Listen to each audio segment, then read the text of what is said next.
Brian Right. went from making $200 a month, 3K a year, literally, Yeah. to making Yeah. what consistent 15K a month the last 6 months.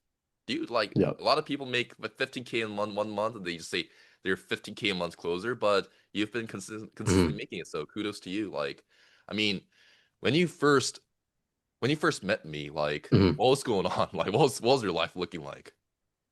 Bro, it was rough, man. Because like w- when I first met you, bro, I was super skeptical to even pay like the 97 for like the sales edge thing. And I was like, eventually you just hit the point where I was like, fuck it, bro. Like I may as well just use the $400 I've got left, put like half of it into the sales coaching. I'll give it 2 months. And like I Well, I mean, you joined still that managed to save up one-on-one, $400 out of the bro. 3K income. Yeah, I was comfortable with it, bro. I was so comfortable. I was like happy with it. And dude, I came to you. I was like, I'm gonna give it 2 months. He has like a free one-on-one. Came to the call, and I'm sure you remember, bro. I was like, fucking, just feeling so sorry for myself, just so down. And you just called me out. You just pulled me out. You literally said, bro, stop fucking externalizing all your responsibility. You're the reason why you're not successful. You've been keeping yourself in this position, and you made me do the accountability posts. I don't know if you remember that. I was the one that started that trend that's like been going now. And I've got the Yeah. record too. Yeah. Like What's your 243 record? days. 203 days of just like every single day, not lying to yourself, just consistent sales training Yeah. every single day. 243. There you go. 243. I remember There you go. that. Yeah. There you go. And I mean, that was what you were going through. Like, what was your biggest struggle? Like, why are you only making $200 a month, bro? Dude, it's hard to even say. I just didn't take accountability. You nailed it on the head on the first call that like I was just expecting life to just give it to me. I never really went after it and just kept on going after it. After you told me that, like I just didn't stop. Every single day I was like, bro, if I stop these accountability posts, June's gonna roast the fuck out of me. So I just had to keep on going. I had no choice, man. Yeah. Well, I mean, you didn't have a choice. You Yeah. could have given it up, like a lot of people do out there. So, Yeah. I mean, for Yeah. you, like, why did you not give up? I've got a pretty deep why. I don't even know if I've told you directly this. But I look up to my father-in-law a lot. He passed away like a year and a half ago, or I'm sorry. 2.5 years ago. Yeah. He was the reason why I stuck out the entire year as a setter, and I just didn't stop because in my mind, I like just completely detached from money. But obviously, at some point, you're gonna need to make money. I just told myself, and I coped. I was like, I just need to build discipline. But then I already built it. I just wasn't going after anything else because I got comfortable just doing the same thing day in day out. Until I met you, and you're like, bro, what the fuck are you doing? You got potential here, but why are you just doing this? Yeah. And then you made me realize, okay, I gotta actually just be uncomfortable, go into closing, learn that skill, even though I'll be trash, and just keep on pushing.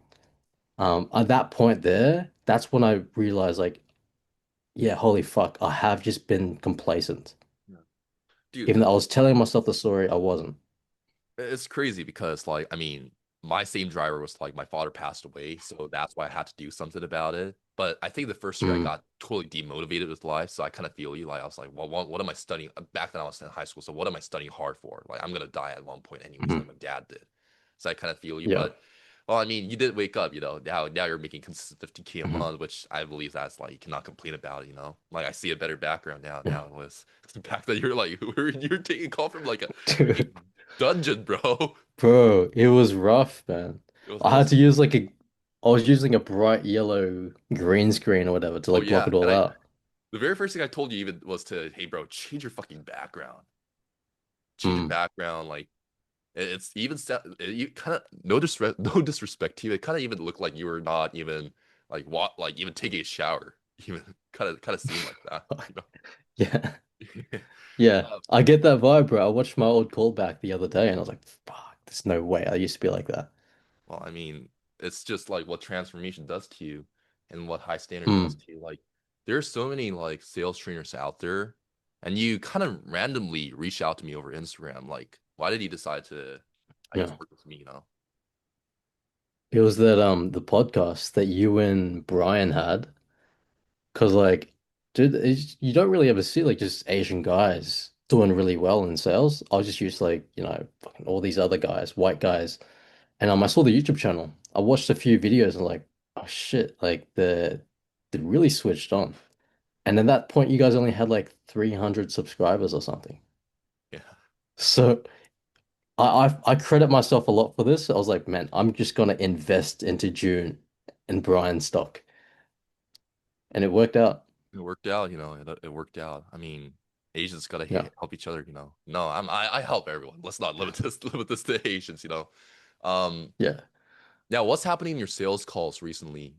Because I taught you about the mind bender method, right? Basically, Mm. if you guys don't know what mind bender method is, like basically just crushing limiting beliefs in the call, identity shift, covert influence, even to the point where borderline kind of dark manipulation, right? Manipulation Mm. with the right intended place, with the right truth, but literally just planning a new identity where they're at a buying state that cannot not buy from you anymore. So Mm. what's happening in your sales calls? What are you doing right now? Like a brief framework, like what are you doing in your sales calls? What's happening in Mm. sales calls? Like how's it breeding results? Like go through all of that. It's like all done throughout. It's all done throughout the call, pretty much. But it really starts for me from pre-handling. I was talking to my buddy about this just earlier because we're looking to just put up some clips for ourselves Yeah. on IG Reels and everything. Yeah. And I was literally just saying, like, dude, I don't have many clips of like getting to think about objection. The last time I got to think about objection was like a month and a half ago. And the time before that was like 30 calls before that. Like they're either just objectionless or some sort of logistical thing. Yeah. So I just don't get many objections anymore. And even if you Purely do because get like, objections, it's not sexy because you ask a few yeah. questions, done, because you've done all Yeah. the heavy load, heavy lifting. It's like that's it. Yeah, that's kind of it. I have one call where like the guy was about to give an objection. I was like, dude, don't even. He's like, all right, I'm just not gonna be a bitch. And he just bought. So like at this point, like I'm gonna do like different kind of style reels, but it's like I'm gonna do the pre-handling sequence and just show it being objectionless at the end. That's all I can do. Yeah. Yeah. I mean, now it's like it's so easy that when you get an objection, you can just like people like do all these like fancy reels like money aside, would you do it, right? But for me, like for Yeah. you and I, like we just say no, like don't think about it. Like Bro, we I'm just like, if you we get that, we earned the right. It's like borderline hypnosis if you think about it. Like you mm, just now it's like you can just tell tell what the person needs to do, and the person will just comply mm, now at that point. So now I know yeah. that it's covert influence, but I know that, so I just say no. No, don't even Hmm. think about it. And you're like, don't even think about it. Don't even think about it. Just do it. Yeah, And the person just does it. bro.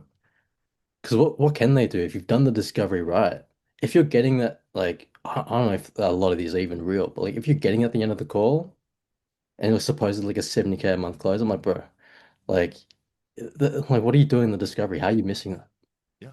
Like that's what I'm seeing. And like now that I'm coaching for you to I've seen like it's such a deeper level of sales, I can just pinpoint like, okay, this is where they probably fucked up in the call. Yeah. Yeah. So when I have that with students, I can see, like, okay, cool, you need to work on that problem awareness stage. You need to work on that pre-handling stage. How do you actually work on how do you actually decode human beings? Because that's what I really worked Mm, hard with you, right? Decode a human being, reading the human mm, being, reading what's behind the programming and everything, and crush the mm. programming with um like language patterns, obviously spotting language patterns, Yeah, right? And feeding back yeah. different language patterns. How do you do Mm. how do you now decode a human being now? Yeah, well, pretty much like that. But the way I see it now, there's a book I've read. Forget the book, but it's like an NLP book, and it the way it trains you to view the world is like everybody has their own map of the world, their own territory. Yeah. So when a prospect comes onto a call, they've got one worldview, whereas you've got another. And if your worldview is too similar to theirs, there's no reason for them to make any change. And that's what happens when you see a lot of closers that are very agreeable. They just agree. And I used to be like that. So you're not ever really challenging them, showing them anything new. And as a result, they don't buy at the end. Yeah.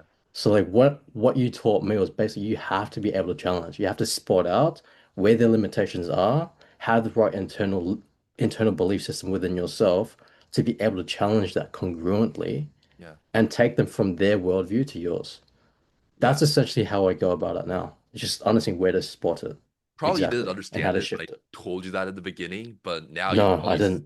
slowly understand what I was like as you take Yeah. calls and as you're actually doing it. Probably at one point you're like, ah, this is what you was talking about.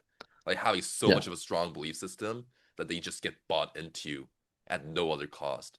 I always say this, Yeah. but whoever has stronger internal dialogue, whoever has stronger inner dialogue, will always be more persuasive. Will always be more persuasive. Hmm. It starts with you, Yeah. starting with you planning a new identity. Look at you now, you just completely transform yourself. Like you planted a Yeah. new identity that I don't even remember who you were before, you know? Bro, if I you can thought you were someone making find a clip of me 1.2K a like, month before. You're actually making bro, $200 a month. Actually, that's even fucking worse, you know. bro, if you can find a clip of me talking somehow from back in the day, I'd love to see the difference. It's I'll, crazy. I'll try to find it for you. Oh, I have to go back through all my files and everything, but I'll try to find it for you. I'm Yeah. pretty sure it's somewhere out there, Hmm. somewhere out there. Yeah. Yeah, Like, yeah, dude, like literally the reason why like I'm able to spot it is because I understand the belief system so well now because it's genuine and it's congruent. So when anything that's incongruent or is kind of not aligned, it's just like an alarm that goes off in my head already. yeah. Like when Like, do you prospects has like uncertain language, I pick up on it. do you have like a tangible example of what happened in the call, like, and you just like completely crushed it out? Tough, man. There's a lot of different like it has to be in such in the moment kind of thing, Oh yeah, right? yeah, Like a classic example is like when a prospect says like, yeah, I mean I've tried so much, but like I've never really been able to get anywhere. Then it's like we're like, why not? Because of this. As soon as they externalize, I'm like, okay, cool, this is where your belief system lies. Help them see that, show them that it's not the case, then like you just completely reevaluate the way that they completely reevaluate the way they've been seeing their life. yeah, Like that's when the subtle changes start to happen. yeah, And then the caring frame really helps a lot too. Because like I don't help them, I don't put it up to their face and say, hey, you're a fuck up. I'm like, hey, I'm saying this because you need to look in the mirror and see how fucked up it's been. yeah, yeah. But if it's That's where it coming comes from from. a like it told you, right? And you made a really good point. If Yeah. it's coming from a judgmental frame, then they'll shut Mm. off. Like Yeah. they're already judgmental to themselves already. And you amplify that, Mhm.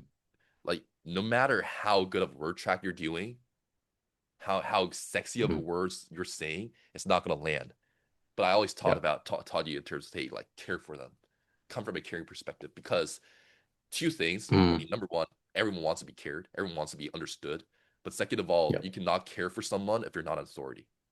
For example, someone Yeah. that tries to verbally attack you, but if you say something like, Mhm. "Hey man, are you okay? Like, is everything okay? Like, you seem a little unwell, you know? Like, are you depressed?" Like, if you, it becomes instantly, like the guy becomes a simp. Like the guy who tried to verbally like Mm. insult you, he's now looking really bad now because Yeah. you look like such a big human being. Like you're the authority on space now.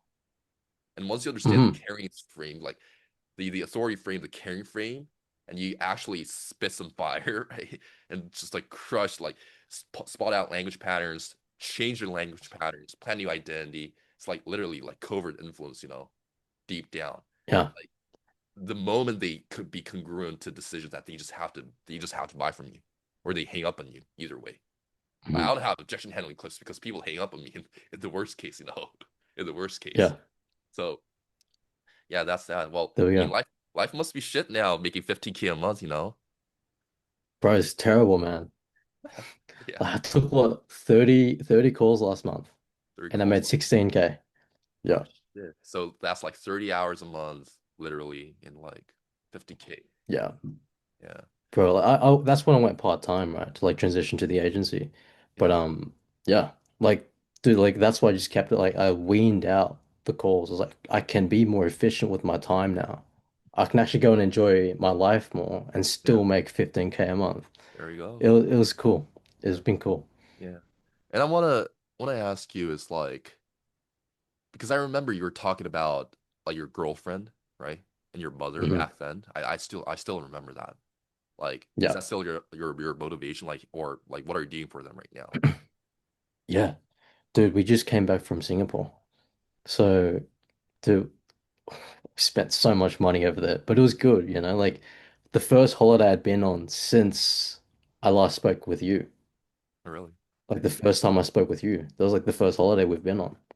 I remember you were Just telling like me, hey, like went I we want to travel around, and you were like, hey, like, I was asking you, yeah do you want to travel all alone? No, I have a girl. Oh, you have a girl actually. So it's like you want to travel yeah around, and you're actually making that a reality, you know? yeah man. I bought her Versace. I bought her all these things. I bought her like pearl earrings and Yeah, everything. It was nice. yeah, And then we're going to Europe again next. Last time I went to Europe, I came back with like negative $2,000 in my bank account. yeah. This time That's I cool. can actually go and enjoy myself. Yeah, I mean, No.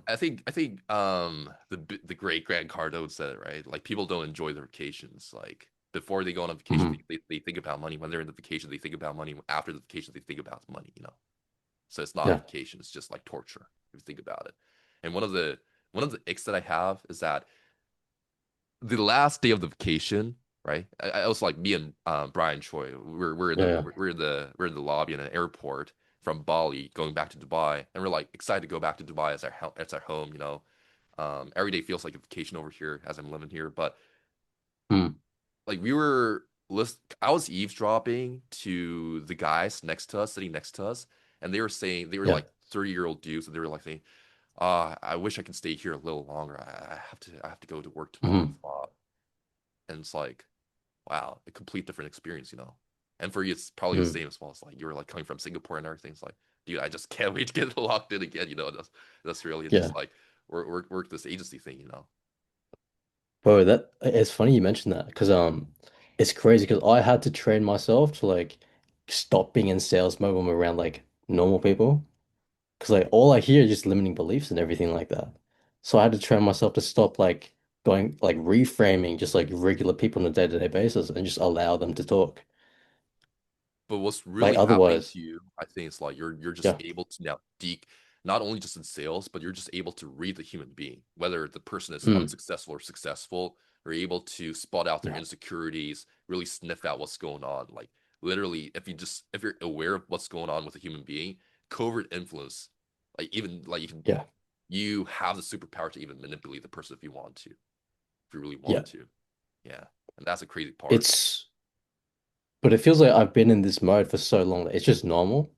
So when somebody doesn't even when they don't understand that side of things or like how to identify those things, I'm kind of like, oh, how do you not? So like, as a coach, even now I have to like learn to like, okay, take a step back. Like they're like fundamentals first to learn before you can get to that stage, Yeah.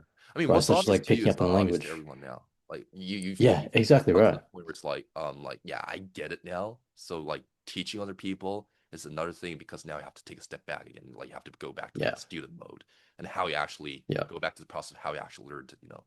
But good shit, like I mean, yeah, problem staff, you know, like can't complain again. yeah, bro. No, it's like they're just life-changing skills. Like you don't learn this in fucking trading, e-commerce, anything like that. Yeah. Um, Yeah. so for you, like there are people that are skeptical of getting a mentor or even with working with me, you know, those Sims. Not Mhm. just like you do you, but what have you got to tell those people? Mhm. Bro, I could roast you for days if you're objecting as a salesperson, right? Because like at the end of the day, like we're asking other people to invest into themselves. If we can't do that ourselves, like what the fuck are we doing? How do you expect to be a successful salesperson if you're not willing to do that yourself?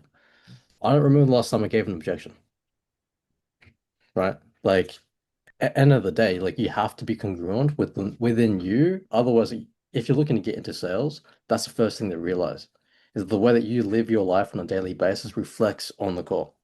100%. If I were just giving up on myself every single day, victimizing myself, I can't ask a prospect to buy it into themselves. I can't ask a prospect to invest and then overcome their own limitations because I've got that myself. It's like you have to be congruent. Yeah. So no matter what it costs, but I think I've spent over 60 grand in the last year just on personal development and coaching, There you go, man. you know? There you go. Like you just have to. There's no other way. It's kind of like a pyramid cycle where every time you make more money, it goes back into mentorships. Yeah. I But that's the mean, case. that's where exponential growth happens. I still like even 2 days ago, I invested Yeah. 12K on a mentorship as well. Just keep on learning. Just can't stop, you know. Yeah. Like it's like the more you learn, the Yeah. more you earn. If that's the case, then why not just earn? Why not just learn You and earn? literally buy your freedom. 100%. Like you're buying someone's Yeah. time, you're buying your freedom. You've done different sales trainings before. and you're still making Yeah. $200 a month. You probably invest. I think you invested also a good sum of your money before even.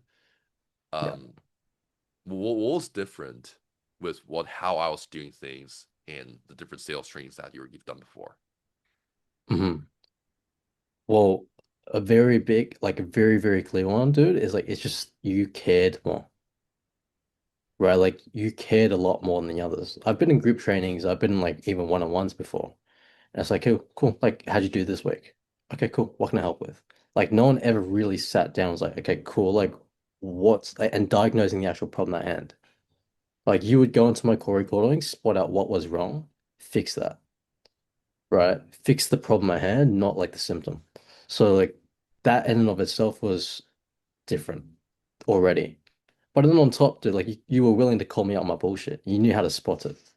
That's what I respected the most about you, man, because you could spot that within me and then change, literally mind bend me to change the way I was viewing the world and doing things. Yeah. Identity shift or belief shift, right? Covert influence, not just like Yeah. sales. It's just a way of living life now. Like you cannot Yeah. unseen, cannot unsee. It's like Matrix, you know. Like you wake up and like, oh, now I know kung fu. Like that's how like identity Hmm. shift happens. You know, once you're able to call Yeah. out other people's identity, you can call out yours. Like the moment you're aware of your Hmm. own problems, you're able to solve it, and it's such a superpower Yeah. because a lot of people are unaware. A lot of people who are Hmm. watching this are they're unaware of the problems, like Hmm. why they're actually not making the income that they want to be making. They don't know the actual core of it until someone points it Hmm. out, and it's like they're Yeah. liberated from that point. You know. Yeah. Yeah. And like, I think the biggest part of it too was like, I could see my growth happen in real time alongside you as well. Because like I think when I first started with you, it wasn't even officially as like a one-on-one student. It was just like in the sales edge thing. I'll just show up to the calls, get roasted, fix it, come back. And then eventually I was like, okay, cool. There's even a limitation just trying to do it myself. So then that's when I came to you like, bro, it's time. We got to do one-on-ones. Yeah. And that's when things really started to shift. Like I couldn't self-diagnose where I was going wrong in the problem stage. And you literally fix it with just one question. Just ask this instead. And then from there, everything was like 10 times clearer. The rest of the calls were 10 times easier to do. The identity shifting 10 times easier to do because now I've got like more leverage in the problem stage. And then now like the full understanding of sales is like I continuously growing, but still Yeah. so much deeper than if I was just even a one-on-one student, Yeah. Yeah. right? Yeah. I mean, if you think about it, compared to when you were making $200 a Right. month, it still shocks me. I thought you were Right. making 1.2K a month, $200 a Yeah. month to now. Um, I think it's just like I might be wrong. It's like day and night difference. Like you would not even imagine the level of growth that you could have experienced actually back then. Probably you couldn't No, even have seen it. But bro, you it's been probably now what, know one that year? there's different levels of sales training. You know. Yeah. There's like it's been only one year. I think I saw it the other day. It was like like literally one year since I had that first one-on-one with you. And like I didn't realize how much could change in one year, you know? There you go, man. There you go. Yeah. Cool, man. Well, any last words, or we good here? Dude, I'm happy. I'm satisfied. I'm just gonna go enjoy my life, kick back and Okay. go make some reels. 5-star review on Yelp then over here. Cool guys. So 10 star if I can, bro. here's Brian. He's now also coaching for the Mindbender Mastery method over here. So I Mhm. mean, reach out to him, reach out to me as well, and then we'll help you out if you can. If